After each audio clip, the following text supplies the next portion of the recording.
Bonjour, dans cette vidéo je vais vous parler des origines historiques de Noël. Cette célébration commence il y a bien longtemps, bien avant l'Empire romain. Nous voyons déjà l'origine à l'époque de Nimrod.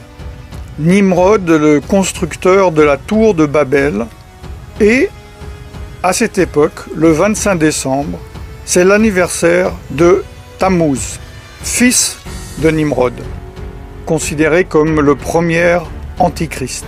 Nimrod épousa sa propre mère, dont le nom était Sémiramis. Après la mort de Nimrod, Sémiramis affirma qu'un conifère mature avait poussé en une nuit d'une souche d'arbre mort. À chaque anniversaire de sa naissance, elle affirmait que Nimrod visiterait l'arbre à feuilles persistantes et y laisserait des cadeaux. Le 25 décembre était donc cet anniversaire. Nimrod, donc, que l'on peut appeler également le Seigneur de Noël.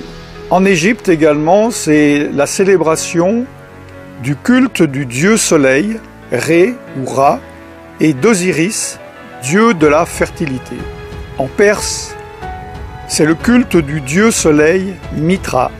En Grèce, c'est le culte du dieu soleil Hélios et de Dionysos, également dieu de la fertilité et du vin. À Rome, bien avant la naissance de Jésus-Christ, c'est le culte du Sol Invictus, le soleil invaincu. Dans d'autres cultures païennes, le 25 décembre, qui correspond au solstice d'hiver, célèbre la naissance de dieux païens comme Attis, Bacchus, Dionysos, Hélios, Horus, Mithras, Nimrod, Perséus, Sol Invictus, Tammuz. Et finalement, cette nouvelle idole, ce nouveau dieu récupéré par l'Empire romain, Jésus, qui fut rajouté et assimilé à ces cultes païens. L'Empire romain, culture païenne par excellence, avec sa religion panthéiste, l'adoration de nombreux dieux, célébrait les Saturnales. Que sont les Saturnales? Voici ce que dit l'encyclopédie Britannica. Dans l'Empire romain, les Saturnales étaient une fête de divertissement et d'échange de cadeaux. Le 25 décembre était également vu comme l'anniversaire du dieu Mitra, le soleil vertueux. À la nouvelle année romaine, les maisons étaient décorées de verdure et de lumière. Ces Saturnales étaient en l'honneur du dieu Saturne. C'est une divinité, une des divinités romaines, et de peur d'être détrôné par l'un de ses enfants, il dévora chacun d'eux à leur naissance. Il préside la période qui précède le solstice d'hiver, celle donc des Saturnales. Pendant le reste de l'année, c'est un Deus Otiosus, un dieu en sommeil, dont la statue est liée par des bandelettes, dont on ne le libère qu'au moment des Saturnales.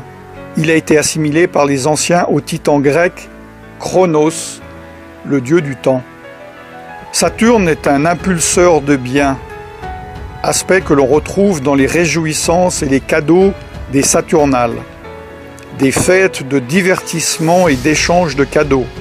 Ces Saturnales étaient considérées comme joyeuses, car elles étaient pratiquées dans l'ivrognerie et la débauche. À la nouvelle année romaine, les maisons étaient décorées de verdure et de lumière. La nouvelle religion romaine, fraîchement créée par l'empereur romain Constantin, a mélangé les pratiques et les croyances de la Bible avec celles occultes de son empire, et il a adopté et adapté cette fête païenne. Cela s'appelle le syncrétisme. On m'a demandé des faits. Ce que je viens vous dire sont des faits. Voici d'autres faits. Noël, par exemple, a été illégal aux États-Unis d'Amérique jusqu'au XIXe siècle, étant considéré comme elle est, c'est-à-dire une ancienne fête païenne. Vous pouvez voir sur le panneau en anglais que je traduis « Avertissement public », l'observation de Noël ayant été jugé comme un sacrilège, l'échange de cadeaux, de célébrations, l'habillement fin et d'autres pratiques sataniques similaires sont interdites. Autre fait, au XIXe siècle, en Grande-Bretagne, Charles Spurgeon, surnommé le prince des prêcheurs, une personne appréciée par tous les protestants, les évangéliques et les pentecôtistes. C'est une référence dans ce milieu. C'est moi je dirais, un revivaliste avant son temps.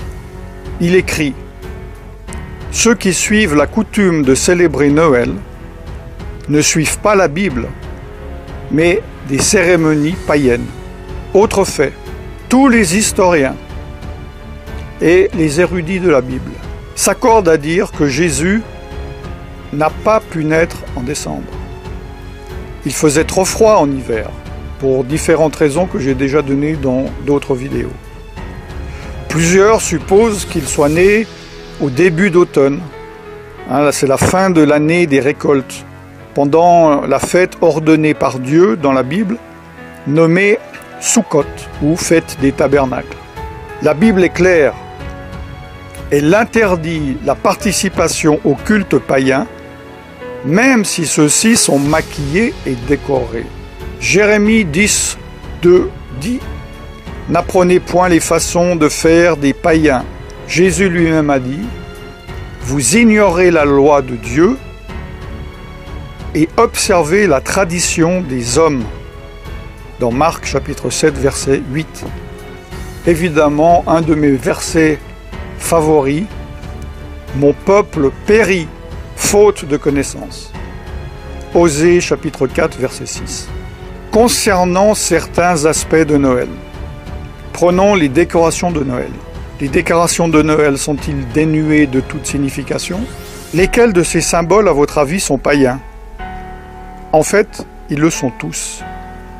Par exemple, le hou est utilisé dans les rituels païens pour la fertilité.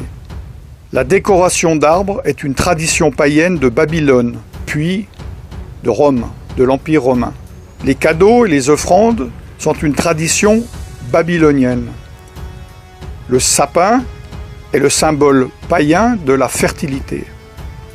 Même les bûches de Noël, est une coutume païenne de sacrifice sur le bûcher.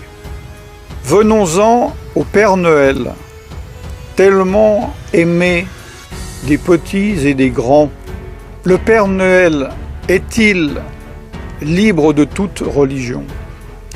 Beaucoup de personnes croient que le nom de Saint Nicolas se réfère à l'évêque de Nicolas de Myre. J'en ai déjà parlé dans d'autres vidéos. Mais les historiens déclarent que ce personnage est une pure légende.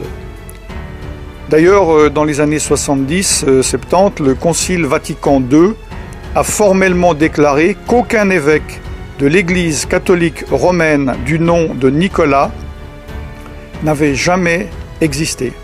En anglais, la langue la plus utilisée du monde, le Père Noël est appelé Santa Claus. Santa, dans les jeux ésotériques, est l'anagramme de Satan. Selon l'encyclopédie, le nom de Santa était le surnom pour le Nimrod, dont je vous ai parlé en Asie mineure, qui avait les caractéristiques d'avoir une longue barbe, une reine, pas la femme d'un roi, mais l'animal, sans oublier qu'il est né, comme je vous l'ai dit, le 25 décembre. Le Père Noël est connu dans notre culture comme étant éternel. Comme un Dieu, il connaît toutes nos actions. Comme un Dieu, il juge nos bonnes ou nos mauvaises actions. Il est donc représenté, sans que les personnes ne se rendent compte, comme étant omniscient, omniprésent et omnipotent. Ces qualités n'appartiennent qu'à Dieu lui seul. Les enfants prient Santa afin qu'ils obtiennent des cadeaux, des faveurs, des bénédictions, au lieu de prier Dieu. Comme j'espère vous le savez, le Père Noël, sous sa forme actuelle, joviale, obèse, a été créé de toutes pièces dans les années 30 par la société Coca-Cola pour vendre ses bouteilles de boissons. N'oubliez pas, chers frères et sœurs, que la parole de Dieu dit « Je suis l'Éternel votre Dieu, et tu n'auras pas d'autre Dieu que moi ». Exode chapitre 20, versets 2 à 3. Dieu également a fixé des fêtes. En tant que chrétien, vous pouvez très bien dire qu'elles ne sont pas applicables vu que vous êtes sous sous la nouvelle alliance. Je ne vais pas traiter de cela. Si vous ne comprenez pas les choses de Noël, vous ne comprenez pas encore ces choses. Mais Dieu, dans Lévitique, tout le chapitre 23, a parlé de ces fêtes, les temps que lui-même a fixés, son calendrier. Le calendrier du Dieu dont vous dites être son enfant. Pourquoi vous rassemblez-vous dans le calendrier que Satan a fixé, au lieu de vous rassembler dans le calendrier que Dieu a fixé?